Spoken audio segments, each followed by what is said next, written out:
Assalomu alaykum hurmatli ko'rarmanlar. Tanishing. Firdavs Hasanov Samarqand viloyati Tayloq tumanida tug'ilgan. Samarqand davlat chet tillari institutida bakalavr bosqichini tamomlab, Yaponiyadagi Tsukuba universitetida magistratura bosqichini o'qigan. Magistratura bosqichi tugagandan keyin doktorlik ishlariga ham harakatni boshlab yubordi. Ilmiy ishlar bilan bir qatorda hozirda Tokioning markazidagi Halal Sakura o'zbek restoraniga ham asos solgan va shu yerda biznes bilan shug'ullanib kelmoqda. Firdavs aka, assalomu alaykum. Assalomu alaykum. Sizga birinchi savolim, aka, oyligingiz qancha? Oylik juda ko'p.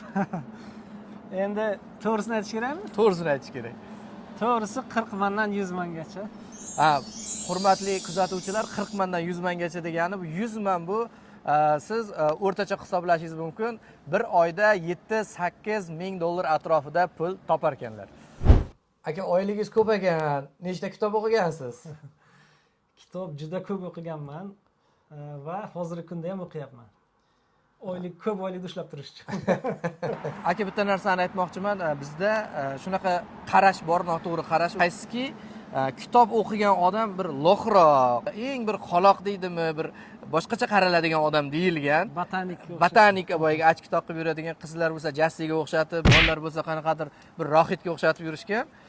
Lekin mana Yaponiyada yashab shuni bilyapmizki, Yaponiyadagi o'sha dunyoga mashhur biznesmenlari yaxshi universitetlarni bitirgan, har doim o'sha kitob bilan, gazeta bilan hamnafas odamlar hisoblanadi.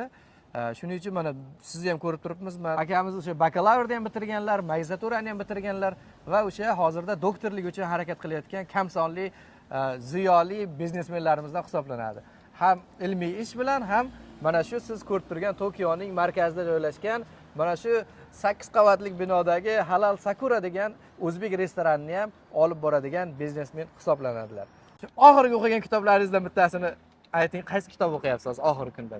Oxirgi paytlar kitob o'sha, ya'ni Shachoning olmishta qoidasi, kompaniya rahbarining olmishta qoidasi degan kitobni o'qiyapman. Bu nimani beradi? Ya'ni biz ish davomida har xil muammolar chiqib kelyapti. Xodimlar bilan qanday ishlash kerak, qanaqa bir yangiliklar qilish kerak. Shu muammolarni bartaraf etish maqsadida o'sha kitobni sotib oldim. Juda ham foydasi tegdi.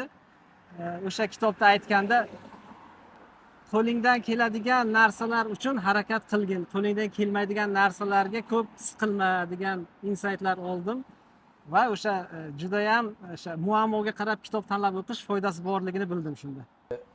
Bir so'm pulimiz bo'lmay talaba bo'lib, qiynalib o'qib yurgan paytlarimizni esga solmoqchiman. Hozir xuddi shunday talabalar, xuddi shunday abituriyentlar bizni ko'rayotgan bo'lishi mumkin. Talabalarimizga hozirgi til bilan aytganda motivatsiya deydi-ku. Yoshlarga nima deyman? Hech kimni quloq solmang, qalbingizga quloq soling. Qarang, insonlarga qarang, o'zbeklarga qarang. Ular turli xil hozir. Dunyoni turli burchaklarida katta ishlar qilyapti, kichik ishlar qilyapti. Siz qarang, siz qanday bo'lmoqchisiz, siz nima qilmoqchisiz? O'shanga qarab o'z maqsadingiz uchun, orzungiz uchun harakat qiling, kurashing. Kurashga yordam beradigan eng katta kuch kitobdir. Kitobdan izlang, ilmi bor odamlar bilan gaplashing. O'shalarni savol bering, uyalmang va albatta sizga yordam beradigan insonlar topiladi.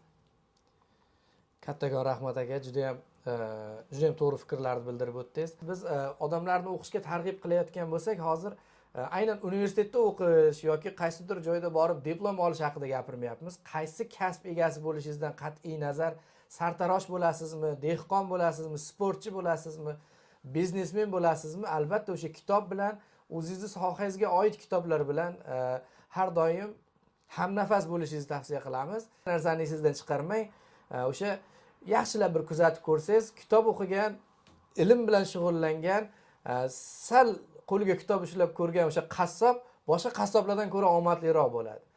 Firdavs aka ham, o'zim ham shaxsan shuni tavsiya qilamiz. Hech bo'lmaganda oshxonaga kirganda menyularni bo'lsa ham o'qib turing.